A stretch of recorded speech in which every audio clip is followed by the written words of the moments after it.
Hi again. So in a previous video, we talked about how to import your grading categories from PowerSchool.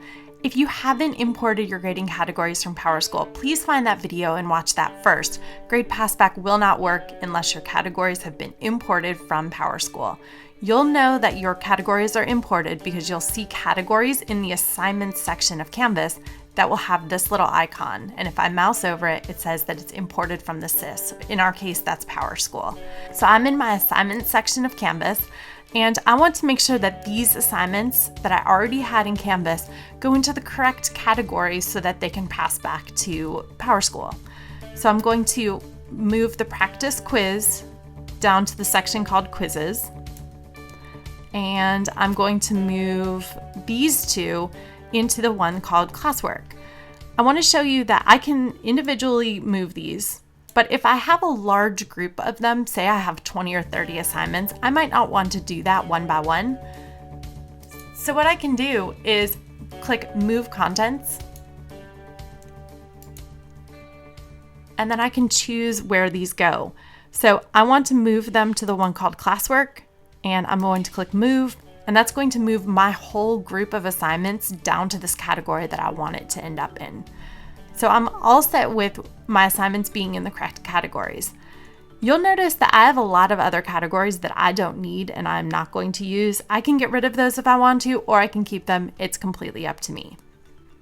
My next step is to build a module, put these assignments in it, and then make sure that the assignments are set up correctly so that they are ready to pass back to Canvas. So I'm clicking on modules. I'm going to click plus module, and I'm just going to call this Grade Passback Test. I'll add that module, and then I'm going to add those assignments that I was just working with into a module so that my students can see it. So I'm going to start with assignments. I'm going to click Add Item. So this assignment demos what Cami annotation looks like in Canvas, and if you're curious about that, we have training sessions about that.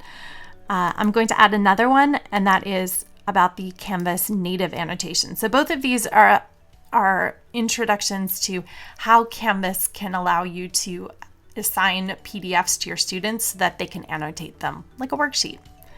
The last assignment that I'm going to add in here is actually a quiz, and it's the practice quiz.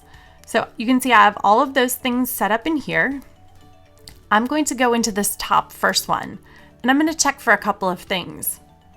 These are things that you need to make sure that you check each time that you want to use Grade Passback for an assignment. So I'm going to make sure that it's in the correct category, and I can change that here. You remember that I dragged them and moved them in the assignments section of Canvas, but I can do the same thing when I'm in the assignment. So I want to make sure that that's there. I want to make sure that it's assigned to someone and that it has a due date. So I'm going to make the due date today's date. And one thing to keep in mind with Grade Passback, you have to assign it to everyone. If you have different dates for different students, Grade Passback isn't going to work. You can have different dates for different sections if you have your courses cross-listed. You'll notice there's one more thing here. In this example, I'm going to click this box in the assignment details. So this is where I'm telling Canvas that I want this to sync. So I don't have to do this. I have to click this box if I want the grade to pass back to Canvas. You as the teacher have complete control over whether or not this happens. So you can see I am pretty much ready to go here. So I'm going to click Save down below, and then I'm going to head back to my module, and I'm going to do my next assignment. So I'm going to come up here to edit, and can you remember some of the things that I'm looking for? The first thing is I want to make sure it's assigned to somebody. I want to make sure that it has a due date. I'm going to make that today. One other thing I want to share with you is in here that your assignments have to have a title, and they have to be fewer than 50 characters. If they're more than 50 characters, you're going to get an error and it won't work. So that's another thing to keep in mind. If you were also thinking that I have to check the box to sync to the SIS, or in our case, PowerSchool, you're right, but I'm not going to do it here. I'm going to show you another place you can do this as well. So there's one last assignment in my module that I want to make sure that I address. So I'm going to come down to the quiz. Again, I'm going to give it a due date, which is today, and I want it to sync to the SIS. You'll notice I have a title here and it's fewer than 50 characters. So I'm going to click save on this one. And then here in my module, you might notice a couple of things. You might notice that this module is not published. So I want to make sure that I publish this and that I publish the assignments. My students will not be able to see anything that isn't published. So by clicking this, that means that I'm publishing this whole module so that when my students get in here, they'll be able to see it.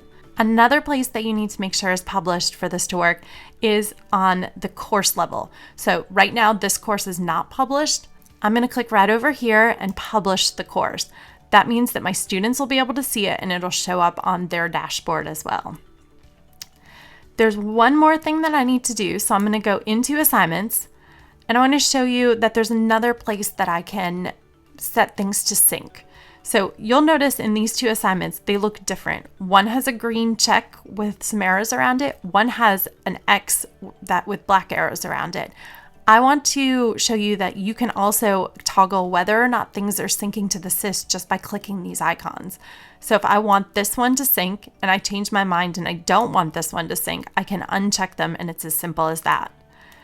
You might be wondering why I might want to stop syncing to the SIS.